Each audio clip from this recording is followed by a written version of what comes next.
Kembali di Kompasnya, Saudara. Pengadilan Negeri Jakarta Selatan hari ini menggelar sidang putusan pra-peradilan Sekjen PDIP Hasto Kristianto. Sidang putusan menjadi babak akhir gugatan penetapan tersangka Hasto. Sidang putusan gugatan pra-peradilan Hasto Kristianto menurut rencana digelar pukul 16 waktu Indonesia Barat atau Kamis sore. Dalam sidang sebelumnya, Hakim Tunggal Juyamto telah mendengarkan pokok permohonan baik dari pihak pemohon, kubu Hasto, dan juga termohon dari Komisi Pemberantasan Korupsi. Tidak hanya itu, Hakim juga telah menerima bukti dan memeriksa saksi dan ahli dari kedua belah pihak. Boleh tahu berapa jumlah uangnya? Ya, disebutkan saja nggak apa-apa. ya Pak, sekitar 2 miliar. 2 miliar. Kenapa maksudnya dengan soal berita acara itu? Maksudnya kenapa disuruh untuk membuat keterangan baru atau gimana? Ya, saya dibilang bicara yang sejujur-jujurnya, bicara yang sesungguhnya. Ya menurut saya yang sejujurnya dan sesungguhnya itu sudah ada di BAP. Ya, saudara dipaksa enggak? Enggak, jadi apa? Enggak, untuk berubah. Coba saya rubah ya, atau mungkin dijanjikan atau diiming-imingi. Oh, ya. Gimana coba?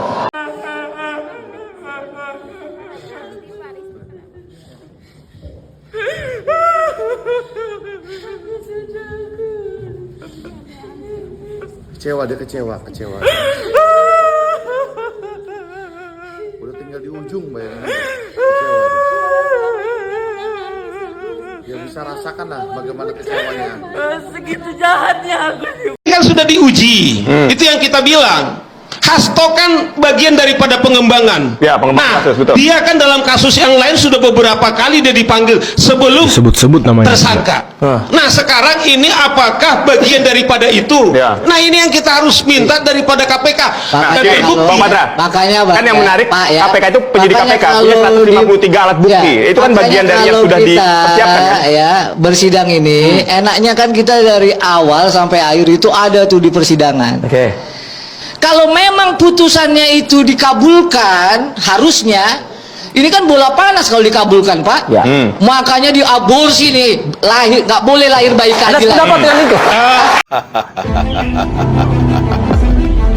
Apakah benar Hasto, seorang kader PDIP yang menjabat jadi sekjen PDIP, ditangkap atau dijemput paksa oleh KPK karena terlibat suap yang dilakukan oleh tersangka Harun Masiku yang saat ini masih buron? Bagaimana Bu Mega, sekjennya tertangkap? Apakah Bu Mega akan membela atau pasang badan membebaskan Hasto? Bagaimana pendapat netizen? The best KPK sekarang menjalankan perintah instruksi Prabowo, yang salah harus ditangkap. Mantap. Saat Pak Hasto Kristianto, Sekretaris Jenderal PDI Perjuangan dibegitukan, siap-siap kita semua dibegitukan. Karena nggak mau diuji, makanya dipercepat, dilimpahkan ke pengadilan. Apa begini caranya? Itu yang penegakan hukum yang benar apa? Saat Pak Hasto Kristianto, Sekretaris Jenderal PDI Perjuangan dibegitukan, siap-siap kita semua dibegitukan. Siap-siap Bapak Ibu semua mengalami hal yang sama. Ditetapkan tersangka, mau menguji hak kita, dipercepat berkasnya. Ya. Jadi sekali lagi, yang pertama KPK telah mau menegakkan hukum dengan mengenyampingkan hukum. Yang kedua, KPK mau menegakkan hukum dengan memberangus hak asasi manusia, hak tersangka. Penyidik KPK telah melimpahkan berkas perkara Sekjen PDI Perjuangan Hasto Kristianto pada Kamis kemarin kepada Jaksa Penuntut Umum. Setelah dinyatakan lengkap, jaksa akan menyusun berkas dakwaan, lalu berkas akan dilimpahkan ke Pengadilan Tindak Pidana Korupsi. Di sisi lain, pelimpahan ini diprotes oleh kubu Hasto Kristianto karena kubu Hasto sempat mengajukan ahli sebagai saksi. Namun sebelumnya, 2 sidang gugatan pra-peradilan Hasto di Pengadilan Negeri Jakarta Selatan ditunda karena KPK selaku termohon tidak hadir dalam 2 sidang tersebut. KPK beralasan masih mempersiapkan materi terkait pra-peradilannya dan sidang pun ditunda hingga 10 dan 14 Maret mendatang. Dengan pelimpahan berkas ini, maka upaya pra-peradilan oleh kubu Hasto otomatis menjadi gugur. Oleh karena itu, kuasa hukum Hasto, Magdir Ismail mengatakan apabila KPK melimpahkan berkas perkara hanya untuk menggugurkan pra-peradilan ini, maka nuansa politisasi dalam kasus ini akan semakin terasa kental. Diketahui KPK telah menahan Hasto sejak Kamis 20 Februari lalu dan ditetapkan menjadi tersangka suap hingga kasus perintangan penyelidikan dalam perkara mantan caleg PDIP Harun Masiku. Selain itu, Hasto juga disebut turut serta menyuap mantan komisioner KPU Wahyu Setiawan. Kalau PDIP tidak mau berubah, ya siap-siap jadi partai masa lalu. Rakyat sudah melihat sendiri. Siapa yang benar-benar bekerja, siapa yang cuma cari ribut. Sekarang pilihan ada di PDIP sendiri. Mau berbenah atau mau semakin terpuruk? Kalau melihat realitas politik sekarang, PDIP di persimpangan jalan. Mau bangkit dengan strategi baru atau terus terpuruk karena gengsi dan ego politik? Sebab kalau masih pakai pola lama, mengandalkan nama Megawati, terus merasa paling benar dan menolak perubahan, PDIP tinggal menunggu waktu untuk tenggelam. Kenapa? Karena realitas politik sudah berubah, tapi PDIP masih terjebak di masa lalu. Dulu mungkin politik gaya, kita yang paling hebat, yang lain bodoh, masih laku. Tapi sekarang, rakyat sudah cerdas. PDIP terlalu sering pakai narasi, kami partainya Wong Cilik, Partai Perjuangan Rakyat. Tapi, realitasnya, banyak kepala daerah dari Partai Demokrasi Indonesia Perjuangan yang tersandung korupsi. Elit PDIP hidup mewah, jauh dari kondisi rakyat kecil yang katanya mereka bela.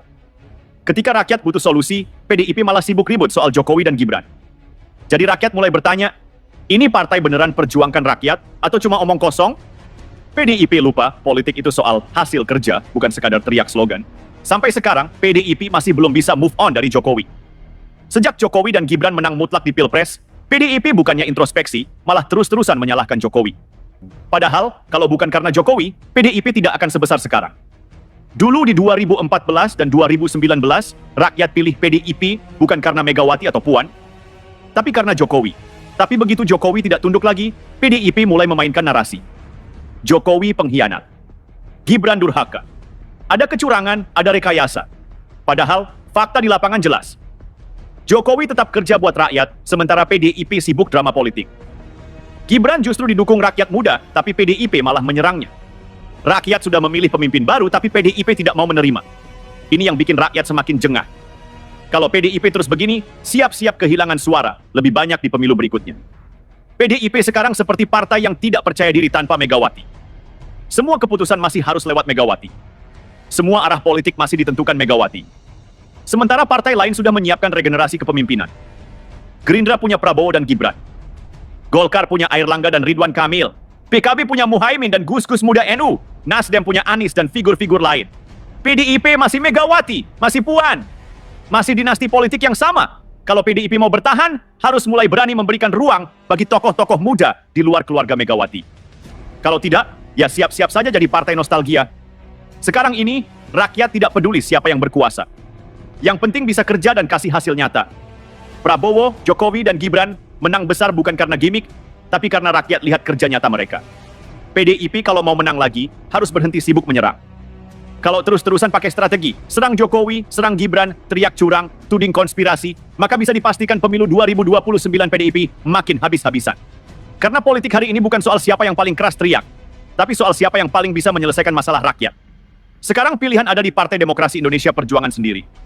Mau berbenah, mulai kaderisasi baru, berhenti jadi oposisi baper, dan kembali ke jalur perjuangan rakyat. Atau mau terus pakai pola lama, tetap arogan, tetap mengandalkan Megawati, dan akhirnya semakin tenggelam. Sejarah sudah membuktikan, partai yang tidak bisa beradaptasi akan ditinggalkan rakyat. Jadi PDIP mau jadi partai masa depan, atau sekadar kenangan? Politik itu dinamis. Tidak ada partai yang selamanya di atas, tidak ada partai yang selamanya di bawah. Semua tergantung bagaimana mereka membaca zaman dan menyesuaikan diri. PDIP sekarang ada di persimpangan. Mau tetap bertahan dengan cara lama dan semakin ditinggalkan rakyat? Atau berani berubah, beradaptasi, dan kembali relevan? Kalau masih sibuk menyalahkan Jokowi, menyerang Gibran, dan menolak kenyataan, maka jangan kaget kalau pemilu 2029 PDIP makin terpuruk. Tapi kalau PDIP mau introspeksi, membuka diri, dan kembali benar-benar mendengar suara rakyat, masih ada harapan.